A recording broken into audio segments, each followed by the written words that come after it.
there, learners. I'm really excited to be back here with you today. I'm Mrs. Spear. Today, we are going to be continuing to learn all about plants and animals and be thinking about how they change and how they're able to grow. Really, with all the work that we've been doing, the different books we've been reading, and our learning, we're trying to answer two big questions. The first question that we want to answer is this one. What are some ways plants and animals meet their needs so they can survive and grow? Can you say this word survive? Great. Survive means that you can continue to live. So we know that plants and animals need to know how to do that. But our job is that we're going to discover what that looks like. What do they need to survive so they can grow? The second question that we are going to discover is how are animal parents or adults and their babies, offspring, similar and different? So similar means how are they the same? And I think you know that different means how they are not the same and things that differ between the two of them. So we'll be doing this work together over the next few weeks.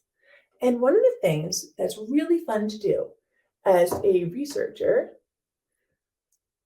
when we're thinking about these things is read great books that give us information. They're called informational texts. When we research something, we read about it and explore it, always trying to find an answer to something. And I've been thinking about frogs because I live near water and there are a lot of frogs right near my house. And I thought, I'd like to know more about frogs. Okay, so now we are going to get started.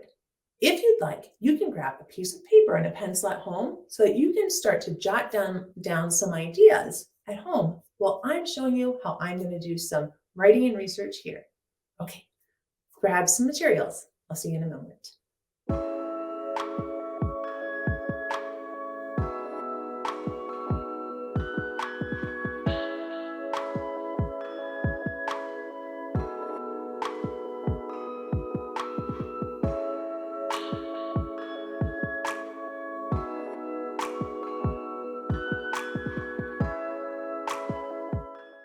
We are going to be trying to find out a few different things in our work together.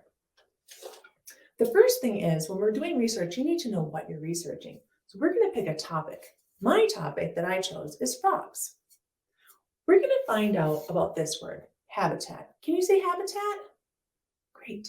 The habitat is the where. Where does this animal live? I'll be thinking about that for frogs. Body. The body, or something called physical characteristics. That's a lot to say. Physical characteristics. Can you try that? The physical characteristics are what make one animal different from another animal, which is really important to how it grows and survives. So we'll be focusing on the body of our animal. Mine will be about frogs. Communication. Can you say that? Great. Animals need to communicate. It's how they talk to one another, and that's also important for how they survive. Diet. The diet is what they eat. That's their food. Movement.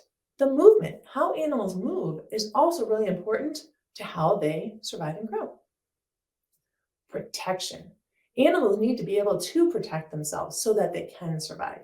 We'll also be thinking about that when we study with my project about frogs, and then you can do that for your animal that you're thinking about. Babies or offspring, we learned about that word. We want to learn about how babies grow and what's different about babies than adults. Remember that question we talked about earlier? So here's that word adults. And then as we do that, we'll think about similarities, how they're the same, and differences.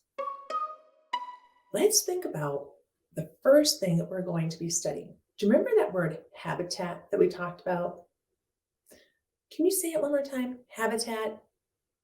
The habitat talks about where an animal lives. I wanted to show you this picture. This is a picture that I got as a gift.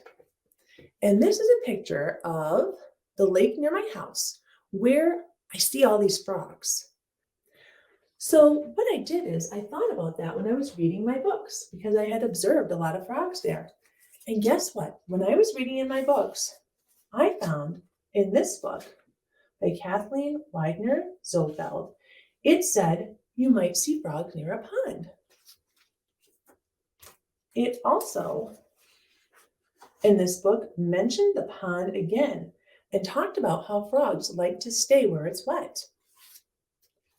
In this book, about the little girl who ends up finding some tadpoles, she's on an adventure with her family, taking a walk, and ends up by a pond. Again, telling me that frogs must be near water. Then, when I was reading this book here, there was a page where it really explained this well. And I'm going to read this page to you. It says, frogs and toads belong to a group of animals called amphibians. Can you say amphibians? Great. An amphibian is an animal that can live on land and in the water. So, amphibians can live on land and in water, which tells me why I always see frogs near water. Okay. So what we're going to be thinking about is, how do we put this into words to write about this? We've seen that frogs are near water. So sometimes when I'm writing, I can get right into the story and write the words. And sometimes it helps me if I kind of sketch a picture first. Do you ever do that? So if you're thinking about your animal, or you could do this with the animal that I'm working on, frogs, we're going to just do a little sketch to help us get our brain going. Okay, so there's my frog in a space that looks like a frog's habitat because it's by water, and then there's plants on either side of it. Now I want to put some words to that. So we've learned some things. We know that frogs live near water. We also learned that frogs are, do you remember the word that described what kind of animal they are? Amphibians, right? They can live on land and water. So I think a way to start this might be, frogs live near water. Does that seem like a good starting sentence? Okay, let's do that. Frogs. That has an FR at the beginning. Frogs, more than one, so I have an S, live near. And then the word ear is a near. E-A-R. N-E-A-R. Frogs live near water.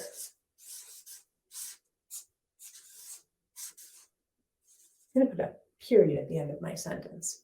I started with an uppercase and I put a period so my readers know where to stop. Frogs live near water. So we know that frogs can live in different types of water. There's a particular part in this book, at the end of this book, like I said, it's narrative, but at the end, it gives all facts about frogs, and it talks about how frogs can live in streams, in ponds, and even sometimes near irrigation ditches, where, like along the side of the road. So I'm going to say frogs live in streams, ponds, and lakes. That seem okay with you? Okay, I'm going to write that. I know frogs, because that's up here. Starting at the left side of the paper, frogs. I'll say can, the word we've been working on, live by ponds, comma, streams, and lakes. And we learned that frogs are amphibians. They are, I don't know if I'm going to fit amphibians on this line. When I'm not sure, it's okay to go to the next line.